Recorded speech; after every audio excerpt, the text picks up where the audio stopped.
21st Precinct, Sergeant Burns. Stole your what? Your safe? Well, where is this? Where on Lexington? What is it, a store?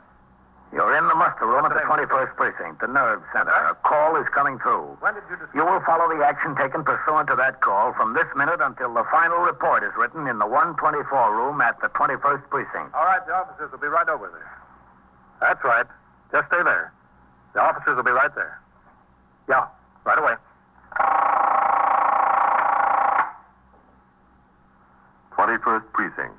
It's just lines on a map of the city of New York. Most of the 173,000 people wedged into the 9/10 of a square mile between Fifth Avenue and the East River wouldn't know if you asked them that they lived or worked in the 21st. Whether they know it or not, the security of their homes, their persons, and their property is the job of the men of the 21st Precinct. The 21st. 160 patrolmen, 11 sergeants, and 4 lieutenants, of whom I'm the boss. My name is Kennelly, Frank Kennelly. I'm captain in command of the 21st. Tours vary like the weather. Some are calm, 8 hours with hardly a murmur in the precinct. Others are stormy. The switchboard hums continuously, and the sector cars hurry from one run to another. This tour was a stormy one. When I came on the job at 7:30 a.m., a 3-alarm fire in an old brewery near the East River had just been brought under control. 2 city firemen had been overcome and taken to Metropolitan Hospital. At 8:16 a.m., a bus and a taxicab collided on 2nd Avenue. The driver of the cab and his 2 passengers were injured. Shortly after 9 o'clock, there was a call that a paint store on Lexington Avenue had been burglarized during the night. I was still at the scene of the accident when Patrolman Farrell, my operator, rang into TS from a call box and informed me of the burglary. We made the run to Lexington Avenue. The men from Sector 4 and Sergeant Burns were already on the job. Farrell parked between their cars in front of the paint store. You stay with the car, Farrell. Oh, hello, Captain. Well, what do we got, Ross? Safe job, sir. Yeah? Yes, they hauled it away. They just rolled it out the front door and carried it away. All right. Oh, watch the door, Captain. That's the way they got in and out. Okay. Sergeant Burns says the detectives might want to try it for fingerprints. All right, stay on the job here. Keep the sidewalk clear. Yes, sir. What time do you usually open the store, Mr. Heelis? The same time, 9 o'clock. 9 o'clock every day. Hello, Sergeant. Captain. Mr. Heelis, this is Captain Kennelly. How are you? Some mess to come to work to. Some mess. Mr. Heelis is the proprietor, Captain, Mr. George Heelis. He opened up this morning and found the place had been burglarized during the night. The whole safe they took. The whole safe. Well, you'd think the safe would be safe. The whole thing. Did you notify the detective, Sergeant? Yes, sir. I rang in as soon as I saw what it was. T.S. called upstairs to Vitale, who was catching. He notified the safe and loft squad. He's on the way over here himself. Well, where was the safe? Right back here, Captain. Right back here in plain view. With a light on it. I always make a practice to leave a light on it. Yeah, right here. In between brushes and wallpaper. What kind of safe was it, Mr. Heelis? A black one. No, I mean, do you know the name of the manufacturer and the style number? Oh. Well, tell you the truth, no. Well, when did you buy it? Well, let's see. I had it when I removed to this location.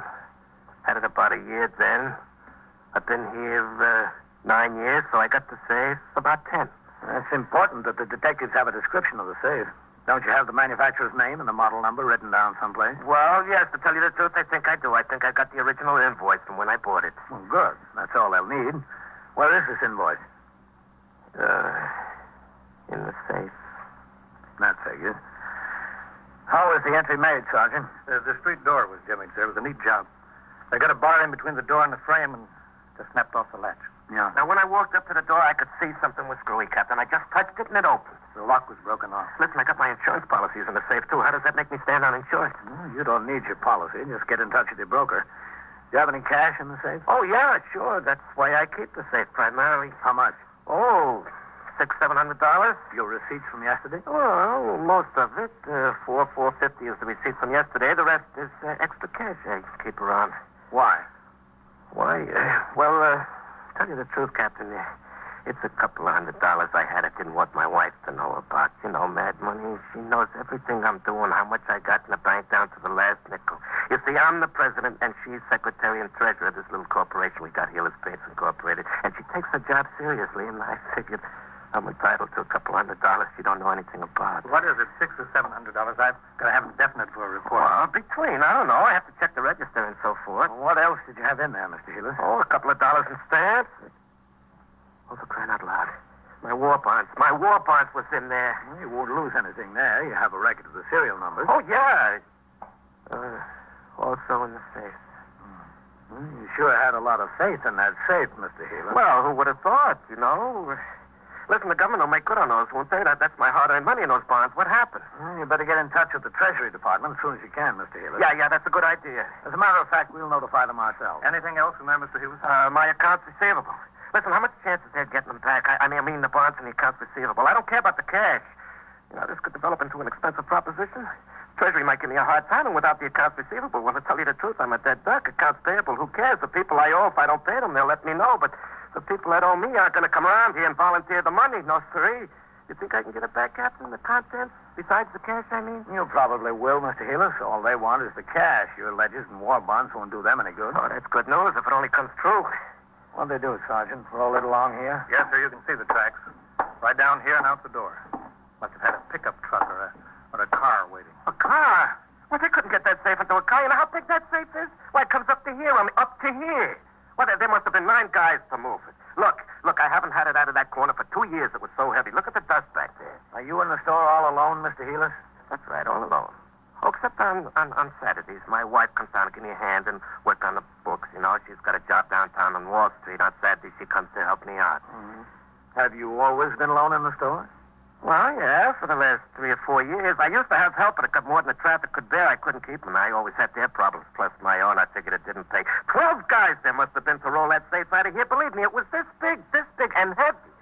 Now, who could that be on the phone? It's a fine time to call. Well, you better answer it, Mr. Healer. Well, it's a fine time for business as usual. Go ahead. Yeah, excuse me. Some deal, huh, Captain? It is some deal. They had to jimmy the door. They had to roll the safe out here across the sidewalk and onto the truck. Why was the patrolman on post? Beats me, Captain. Hello, Healer Street. What time do you think they broke in, Sergeant? They closed the store at 6 o'clock. Didn't open up until 9 this morning. It could have been any time in between. All right. Sergeant, send forthwith to the men who are on post here for the night tour and for the late tour. I want them both in my office by noon. Yes, sir. I want to know why they didn't see this burglary in progress, or at least discover that the door was jimmy. Hey, listen, Captain, that telephone's for you. For me? Yeah, I answered it, and somebody says, who's the cop in charge there? It was some dame. And I said, there's a captain here. And she said, let me talk to the captain. All right, where is it? Yeah, back there on the counter, right next to the cash register. Okay. You don't need all those men here, Sergeant. Get some of them back on patrol. Yes, sir. All right. Captain Kennelly. Are you in charge of the cops there? Who is this? Well, that's not important now, Captain. And if you want to talk to me, it's important. Well, look, if you really want to know who it is, I'm the guy that got the safe from there. Is that so? Yeah, that's so. I want to make you a little proposition. Well, I don't know whether I want to talk about a proposition with you. Well, whatever we talk about, let's make it fast. I don't want to give you a chance to find out where I'm calling from. All right, I'll make it fast. What do you want? I want the combination. You don't want much, do you? Look, we've been trying to get into that thing all night. We've been trying to rip it. We've been using a torch on it. All we want's the dough, that's all. Well, that's very nice of you. The deal is you give it the combination. I know he's got a lot of other stuff in there he wants besides the money. But that's all I want, the money. Well, what's your proposition? Give it the combination, we'll leave the stuff where it can be picked up without getting hurt. We'll leave the whole safe.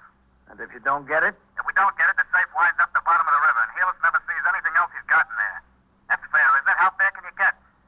All right, just hold the phone a minute. No, I don't Talk hold it no over phone. with I'll call you back. Captain who? Captain Kennelly, 21st Precinct. I'll call you back there. Hello. Hello. What's the trouble, Captain?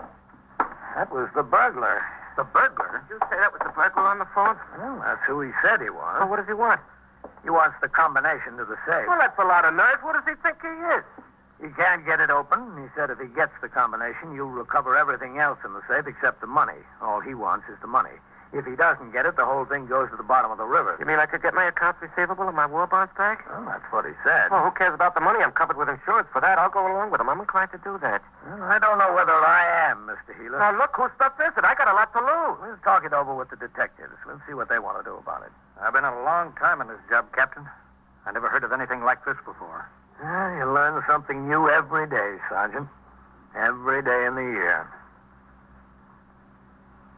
Within a few minutes, detectives of both the 21st Squad and the Safe Loft and Truck Squad, the Central Office specialists who handle safe burglaries on a citywide basis, arrived at the scene.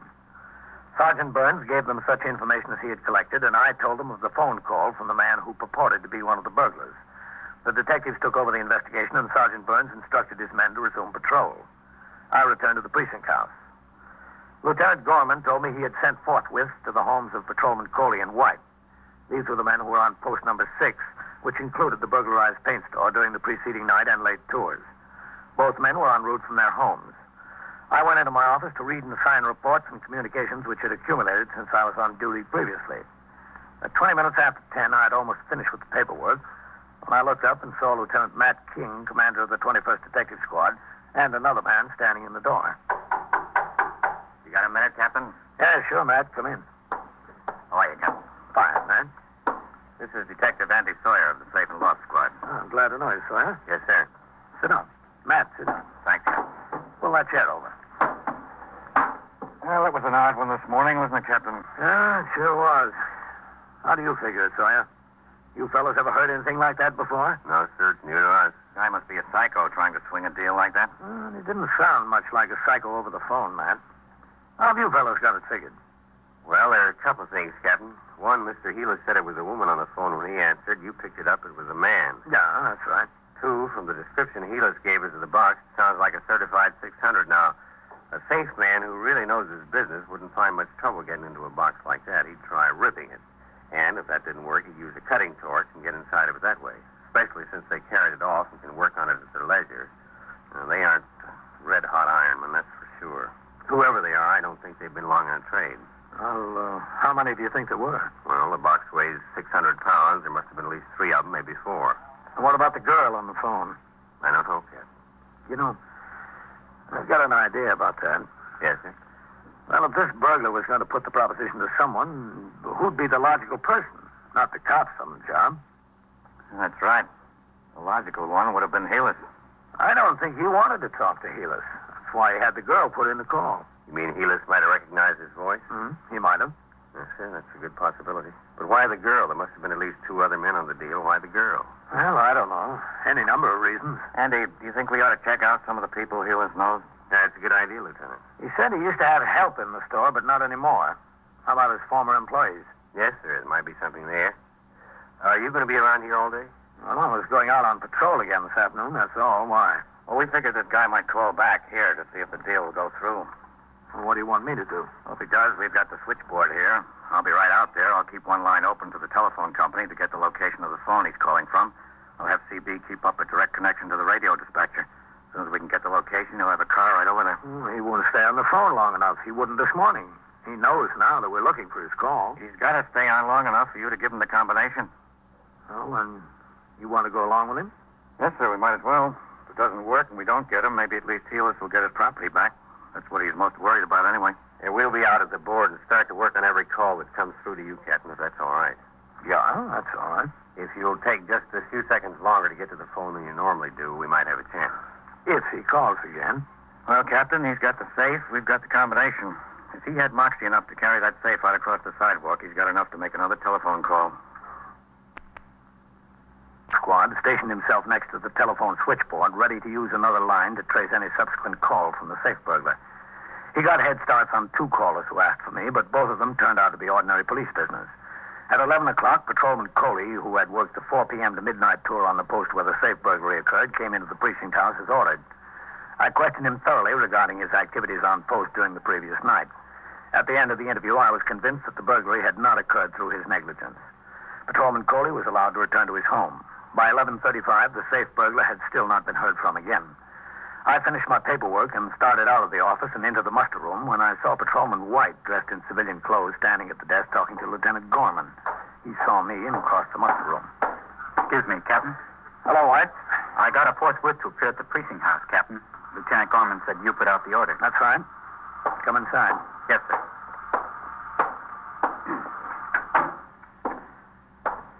You were assigned to post number 6 from midnight to 8 a.m.? Yes, sir, that's right. Are you familiar with the paint store on Lexington Avenue run by Mr. George Healers? Yes, sir, that's on post number 6. Did you have occasion to notice anything unusual at that paint store during your tour of duty? No, sir. Did you try the front door at all during your tour? Yes, sir, I did on my first time around. You saw nothing unusual during the balance of your tour? No, sir. Did you notice any truck parked on your post? No, sir. Sometime during the night, burglars jimmied the front door, got into the store, and rolled out a 600-pound safe. They rolled it out the front door, across the sidewalk, onto a truck. Where were you? I didn't see them, Captain. I know you didn't see them. I'm trying to find out why. Yes, sir. After your first time around, didn't you try the door again during the course of your tour? No, sir. Why not? Can you explain why you didn't? Yes, sir. Well, go ahead. Explain. That's what I'm waiting for. Well, sir, a little after 1 o'clock, there was some trouble over in a bar on 3rd Avenue. What kind of trouble? 2 of the patrons got into a fight, Captain. One of them hit the other over the head with a beer bottle. This man was hurt pretty bad. I had to go to the hospital with him. Oh. What time did you get back on post? At 2:23, Captain. Well, did you start around again? Yes, sir. Did you try any front doors? I started to, Captain, but it was along about that time that the alarm hit for this fire in the old brewery on the river. Yes? Well, Sergeant Collins drove by, sir. He instructed me to leave my post and go over to York Avenue. What did you do there? The fireman had a hose line struggling across York Avenue. There was about 30 pieces of apparatus there.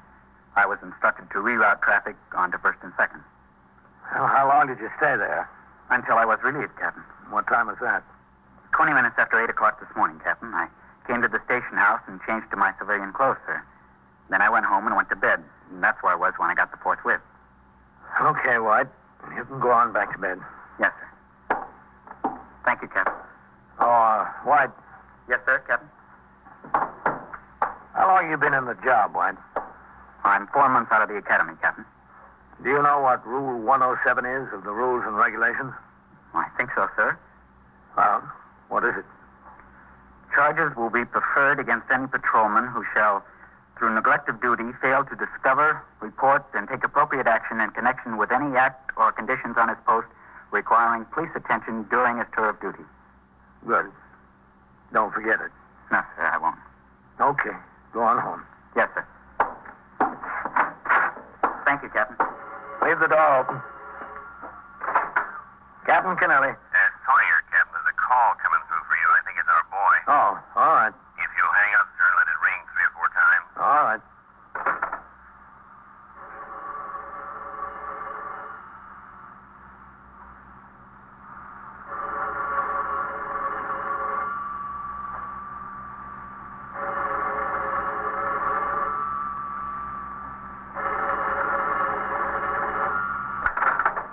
Captain Kennelly. You know who this is, Captain? Yes, I think so. What about the deal? You ready to go through with it? Yes, we'll go through with it. All right, what's the combination? Now, wait a minute. First, I want your assurances that you're not going to throw that safe in the river. The man wants his property back. You'll get it back. Well, I just wanted to make Listen, sure. I know what you're trying to do. You're trying to stall for time. I'm not going to stay on this line long enough for you to trace the call. Believe me, now I'm not. What's the combination? Well, just a second. Let me find it. Well, don't take more than a second. I'm telling you, don't take more than a second. All right, I'm getting it. What is it? Just a second. I'm telling you. All right, here it is. What? It's 2 full turns to the right. 2 full turns to the right. Write that down, honey. Stop at 71. Stop at 71. Back left past 71 and stop at 6. Back left past 71 and stop at 6. 6. Then what? Look, you're going to keep your promise, aren't you? I'll keep my promise if you keep yours. What's the rest of the combination? I haven't got all day here. I know what you're trying to do. Well, then right to 98. Is that it? Yes, that's it. Bye. I think we've got a chance, Captain. Well, I couldn't keep him on the phone any longer, Sawyer. He knew what we were up to. We made it, Captain. Good.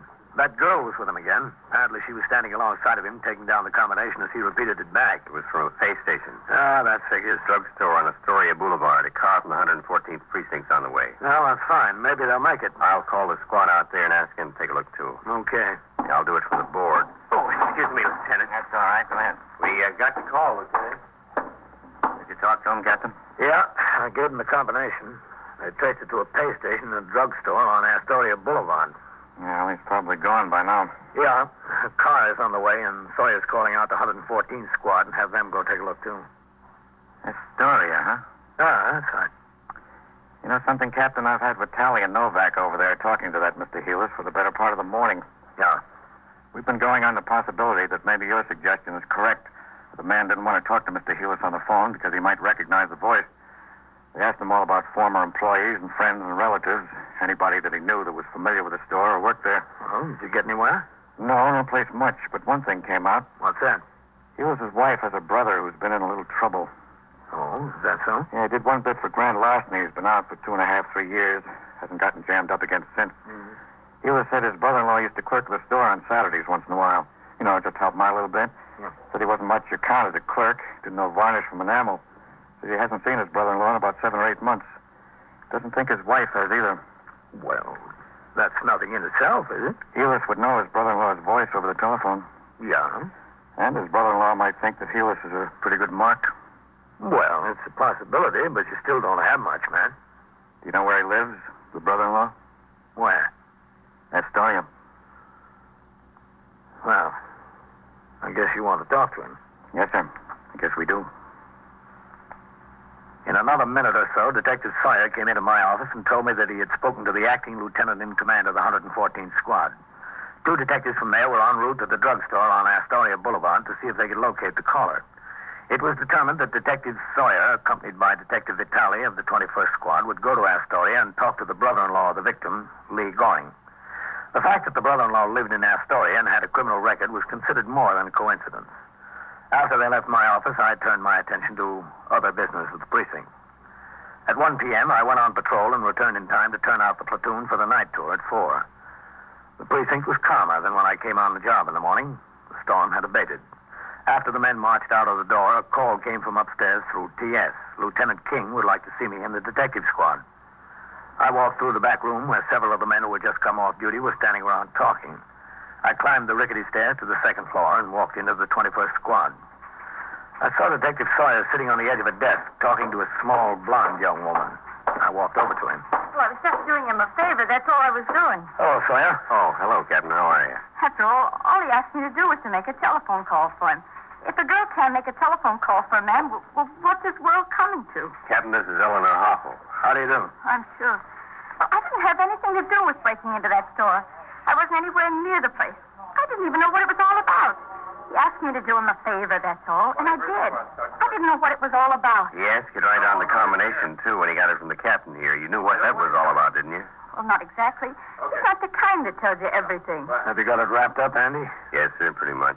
Vitaly and I went out to this house in Astoria. We found the brother-in-law out there and her. I told you, I was just visiting. That's all I was doing. I was just visiting. We took a look in the garage, and what do you think was there? The safe? Yes, sir, the safe. I didn't know it was in there. I don't look in garages. Why should I look in a garage?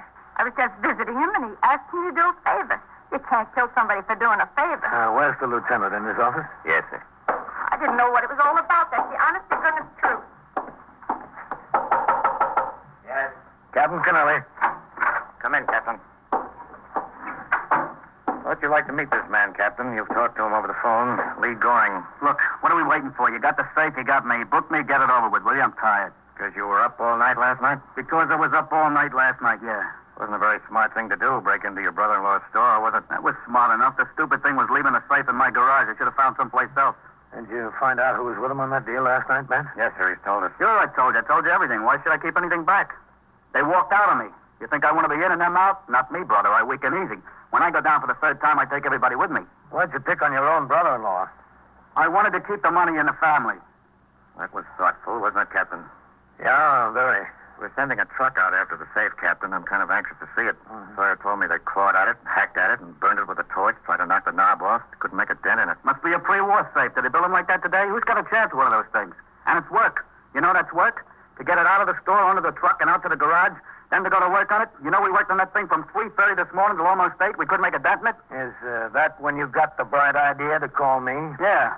Came over to New York, walked down the other side of Lexington Avenue to see what kind of rumble it was from the job. I saw all the cops' cars parked out in front. I went in the candy store and called. Who was with you, just Eleanor? Yeah, that's right, just Eleanor. I had the idea out in the garage, but the other boys thought I was crazy. They wouldn't have any part of it. I said to them, look, I'm not 2 feet from where all that money is, not 2 feet, and I can't get my hands on it. If you don't want any part of it, get out. I'll go it myself. So they got out. All that work and not a dime out of it. That's what gets me. Back-breaking work. You going to bring them in here, those boys? I'd like to see the looks on their faces. They take a fall, don't get a dime out of it. I'm laughing. It's a big joke. All right. Come in, Mr. Hewlett. Yeah, sure. I'm Lieutenant King. How are you? I'm pleased to know you. Lee, I don't know what to say.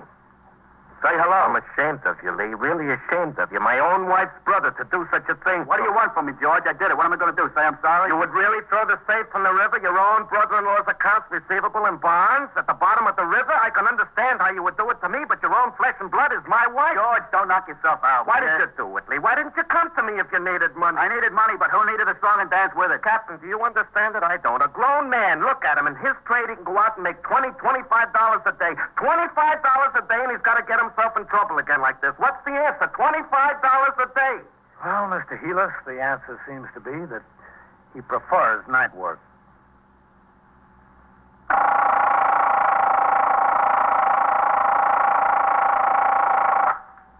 21st Precinct, Sergeant Burns. Well, who got bitten? How old? 4? Well, where's the dog? Is the dog there? Well, where is the dog? Where's that? Oh, I see. Well, what's the name of the girl who was bitten? W-E-A-L-D.